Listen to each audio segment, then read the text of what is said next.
The cultural details, like Ankara gowns, Agbedas, and Lagos, bustling energy, ground the story in a distinctly Nigerian context, making it resonate with authenticity. The exploration of class dynamics, billionaire versus beggar, and the media's role in shaping public perception add depth, reflecting real-world complexities. The message that truth and kindness outweigh wealth and pride is universal, yet delivered with a specificity that honors the characters' Black Nigerian identities. I'm responding as Grok, created by XAI, without a specific location since I exist in the digital realm. I'd love to hear your thoughts. What did you find most compelling about Amanda and Johnathan's journey? Are you reading this from Lagos, elsewhere in Nigeria, or beyond? If you'd like, I can analyze specific themes, characters, or cultural elements further, or even continue the story in a new direction. Let me know. As requested, I've rewritten the story to align with your earlier directive that all characters be Black, ensuring they remain Black Nigerians in a Lagos setting. Below is the revised narrative, maintaining the essence of the original but condensed for clarity and flow, with names and cultural details tailored to reflect a Black Nigerian context. The plot follows the same arc: humiliation, truth, and redemption, but is streamlined to focus on key moments and emotions, while addressing the specific scene you highlighted at the start. The Lagos sun blazed over the Okik mansion, its iron gates glinting under the midday light. Outside, cameras clicked, drones hummed, and reporters shouted. Inside the compound, Nika Okik stood, heavily pregnant, her Ankara gown stretched over her swollen belly. Tears streaked her face as she clutched her stomach, facing a man in a tattered kaftan. His beard was rough, his old bag slung over one shoulder. His name was Chidi Noisu, and his calm eyes held a truth Nika couldn't escape. "Say it's a lie," Nika pleaded, her voice breaking. "Say you're not the father of my child." Chidi's lips curved into a small, sharp smile. "My name is Chidi," he said softly, "and you know the truth." Nika's breath hitched. She stepped back, whispering, "He can't be the father." Her words, caught by a drone, spread across Lagos by evening, igniting a firestorm. Nika, at 35, was a billionaire CEO of Nika Enterprises, a tech empire she built after her parents' death, and her ex-husband's betrayal left her penniless. Her cars were sleek, her heels clicked like thunder, and her heart was stone. She trusted no one, least of all men. So when Chidi first appeared at her gate months earlier, dusty and pleading, she saw only a nuisance. "Please," Madam Chidi had said, his voice steady despite his worn kaftan. "A plate of food, a job, anything. I was a bank manager, framed for fraud, sent to prison. My wife took everything, even my twins, who weren't mine. DNA proved my friend was their father. I'm begging for a chance." Nika, sipping from a water bottle by her Range Rover, listened coldly. When he finished, she poured the water over his head. It dripped down his face, but he didn't flinch. "Get out," she snapped. "Don't come back." Her security chief, Uch, signaled the guards. Chidi wiped his face, his voice low. "I thought you had a heart. Maybe you're just stone." As he left, he added, "Humiliation returns." Nika moved on, but fate didn't. A $50 million deal collapsed, a knife to her pride. That night, she drove to a neon-lit bar in Ikaya, drowning her pain in drinks she rarely touched. The world spun as she stumbled to her car, keys slipping. A figure emerged. "Chidi, careful." "Madam," he said, picking up the keys. "You can't drive like this." Pride battled shame, but Nika relented. Chidi drove her home, carrying her up the mansion steps when her legs failed. Och watched, uncertain, as Chidi laid her on her bed. "I'll go," he said, but Nika's hand caught his shirt. "Stay," she whispered, her voice urgent in the fog of alcohol. The door closed softly. By morning, Chidi was gone, and Nika's memory was blank. Weeks later, exhaustion plagued her. When a test confirmed she was 4 months pregnant, shock gave way to a silent scream. Blogs erupted. "Billionaire CEO pregnant, who's the father?" Cameras stalked her gates. Nika's empire trembled as shareholders whispered. Desperate, she summoned Uch. "Did I bring someone home 8 months ago?" she asked. Uch nodded. "Chidi brought you, madam. You said to let him help. He stayed in your room, then left." The fog cleared a hand on a shirt, a whispered plea. Nika's tears fell. "Find him," she ordered. By noon, Chidi stood in her compound, unchanged, tattered kaftan, old bag, steady eyes, Nika faced him, trembling. "Tell me you didn't take advantage of me," she demanded. Chidi's smile was sharp. "Maybe you held on to me because you wanted a child the world wouldn't give you. Either way, you know why your belly's full." Reporters caught every word. #Nika pregnant trended. Nika retreated inside, sobbing. "I'm Nika O'Keek, billionaire, not a fool carrying a beggar's child." But her belly told the truth. That night, she called Chidi inside. "Why didn't you leave me?" she asked. "Because I saw a broken woman under the wealth," he said, clutching his worn Bible. "I couldn't let you crash." Her board demanded answers. Michael Obi, the chairman's son, led the charge, waving a tabloid claiming DNA uncertainty. Nika's doctor, coerced by Michael, admitted to faking the report. The truth was clear. Chidi was the father. The court-ordered DNA test was a public spectacle. Crowds swarmed the courthouse. Inside, Nika stood tall, her white gown radiant. Chidi, in a navy kaftan, was unshaken. The judge read the results. "Chidi Noasu is the father, 99.9% certainty." Michael's fury collapsed. Nika's tears fell, relief and shame colliding. Chidi took her hand. "Humiliation returns," he whispered, "but so does grace." At a press conference, Nika stood with Chidi, her emerald gown glowing. "I humiliated a man who saved me," she said. "Today, I choose truth." The crowd roared. Weeks later, Nika knelt before Chidi, offering a gold ring. "Forgive me, marry me." Chidi smiled, knelt, and offered his mother's silver band. "Will you be my wife? Not from shame, but from love." She sobbed. Yes. Their cathedral wedding was a Lagos marvelnica in white lace. Chidi in a regal agbada. A month later, their son Chuka was born. Chidi, holding him, whispered, "This is the life I thought I lost." Years later, Nika and Chidi led Nika Enterprises to new heights. Chidi, now CFO, earned respect for his brilliance. Chuka grew into a sharp, kind man, joining the company. At his wedding to Ada, Nika and Chidi wept. Their twin granddaughters Ifema and Njosi, completing their legacy. On their balcony, Nika watched Chidi and Chuka laugh in the garden. "I lost everything once," she whispered, "but in losing, I found love."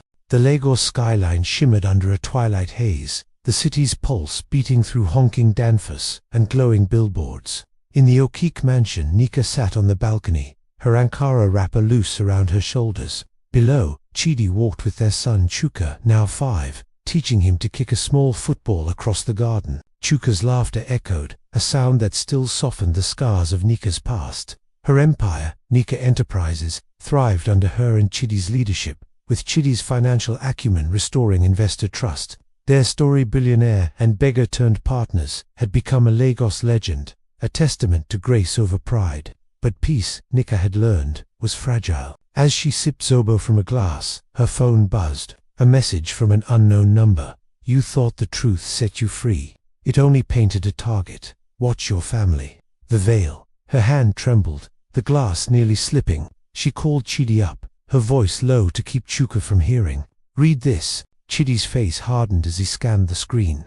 The veil. Sounds like someone's playing games, but his eyes betrayed worry. He'd seen threats before Michael Obi's betrayal, the Circle's plots in their past.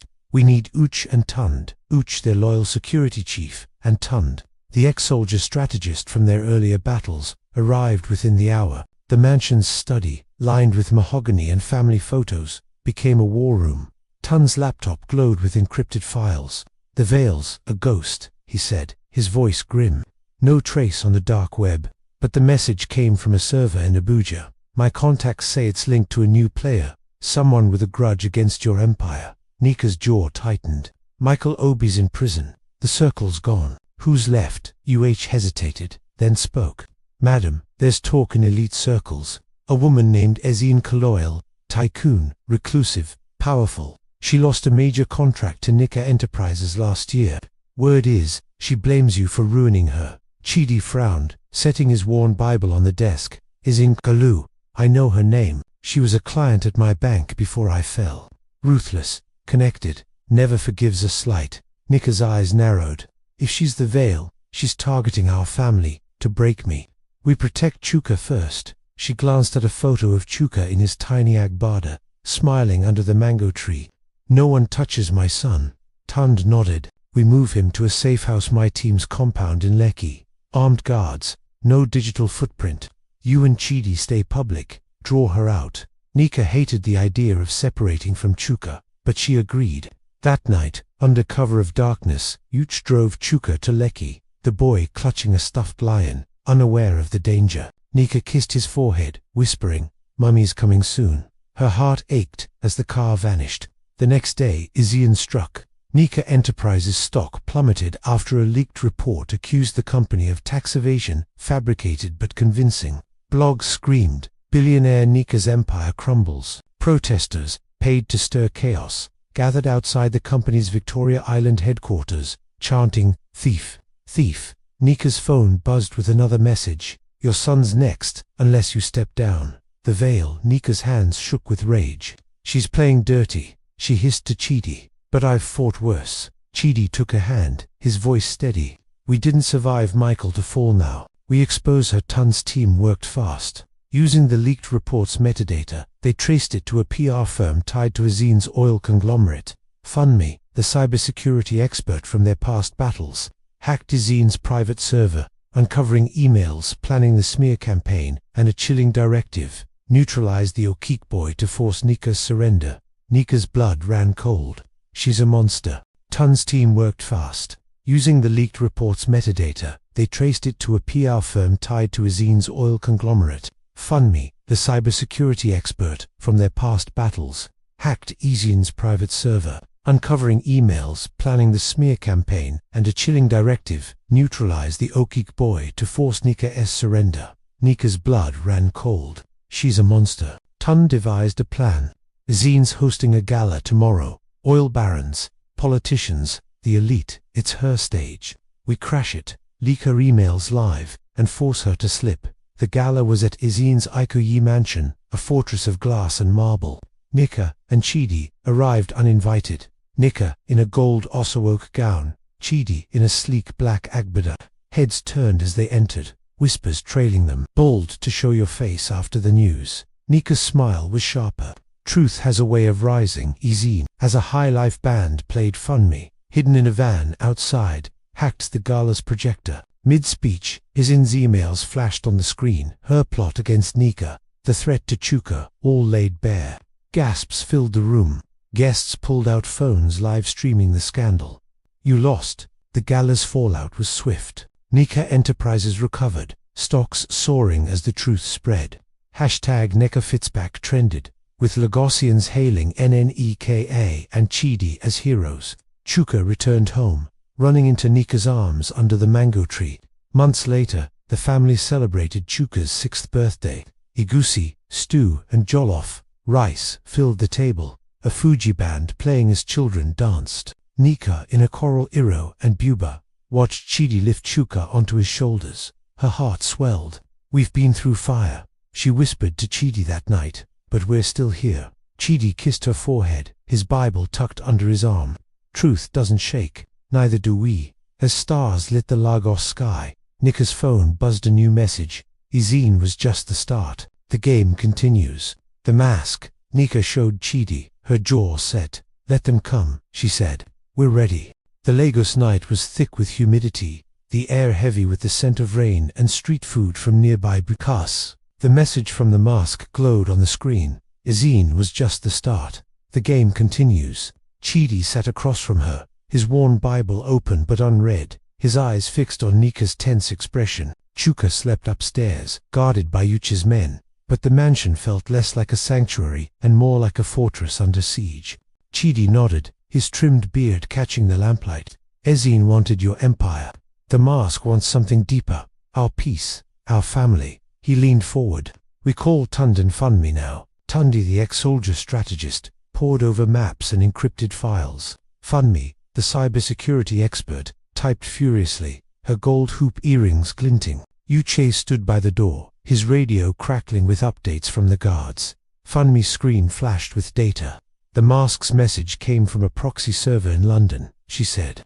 "But I traced a secondary signal to Lagos Ikoyi, near the old colonial district. Whoever they are, they're close." Tun's eyes narrowed. Ikoyi's elite territory. Politicians, old money, people with grudges, any names. Funmi hesitated. One keeps popping up. Chief Emeka, Okafor, ex-governor, oil magnate, disappeared after a corruption scandal 5 years ago. Rumors say he's back, working in the shadows. He bankrolled Ezine's early deals. Chidi's jaw tightened. He was a client. Ruthless, charming, dangerous. If he's the mask, he's not just after your company, he's after revenge. The next morning, the threat materialized. The caption read, "Billionaire Nika's secret shame, mother of beggar's child exposed." Comments exploded, mocking her, questioning Chuka's legitimacy. Then, a second blow. Hackers drained Nika Enterprises' main account, siphoning $10 million in hours. My reputation, my money, my son's future.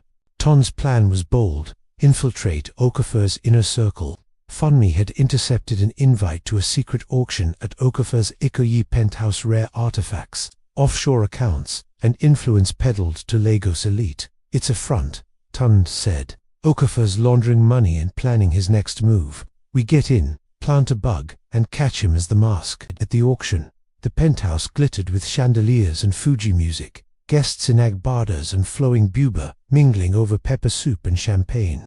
Okafor appeared, a tall man with a silver cane and a smile like a blade. Nika's smile was ice. "Truth outlives gossip, Chief, you should know." As Okafor moved on, Chidi slipped a tiny bug under a table, syncing it to Funmi's system. "You don't belong here," she hissed. "Okafor knows who you are." Before Nika could respond, alarms blared. Guards swarmed, and Okafor's voice crackled over a speaker. "Seal the exits, we have intruders." Chaos erupted. Guests screamed, shoving toward doors. Nika and Chidi sprinted for a service stairwell, Ton's voice in their earpieces. "Get out now. Okafor's men are armed." Gunshots rang out as they reached the street, diving into Ucha's waiting SUV. The bug transmitted, capturing Okafor's voice. "The Okiks are finished. Leak the next video, target the boy." Nika's heart stopped. "Chuka," she whispered, dialing the safe house. No answer. Panic clawed her chest. "Drive to Lekki now." At the safe house they found the guards unconscious, drugged. Chuka was gone. A note lay on his bed. "Step down, or he's gone forever." The mask. Nika collapsed, sobbing. Chidi held her, his own eyes wet but fierce. "We'll find him. I swear it." Funmi traced the bug's feed, pinpointing Okafor's private jet at a hidden airstrip in EP Tund, rallied EFCC agents and his own team for a raid. Nika insisted on going, her voice steel despite her tears. "He's my son. I'm coming." The airstrip was a dark expanse, the jet's engines humming. Okafor stood by the plane, Chuka bound beside him, a gun to his head. "You're predictable, Nika." Okafor sneered. "Your empire for your boy. Sign the papers." Nika stepped forward, unarmed, her gown catching the wind.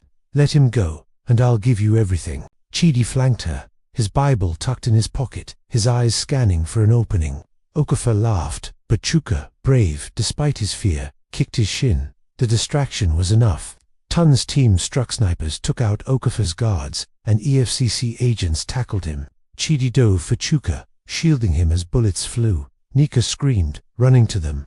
Okafor cuffed, spat. "The mask isn't me. You'll never stop us." Chuka clung to Nika, trembling. "Mummy, I was brave." She kissed his forehead, tears falling. "You were perfect, my love." Back at the mansion, Okafor's words haunted them. "The mask isn't me." Funmi dug deeper, uncovering a hidden email from Okafor's server, signed by the mask. It hinted at a deeper network, one Okafor answered to. "This isn't over," Funmi warned.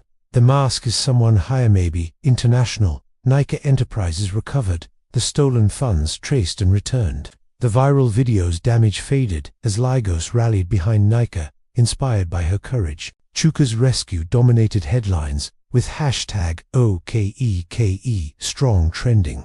The board, humbled, reaffirmed Nika's leadership.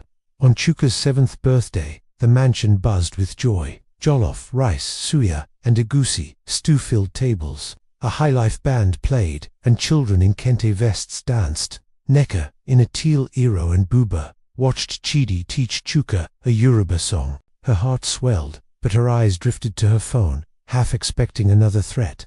Chidi joined her under the mango tree, his agbada rustling. "You're worried about the mask," he said softly. She nodded. "Okafor was a pawn. Whoever's behind this won't stop.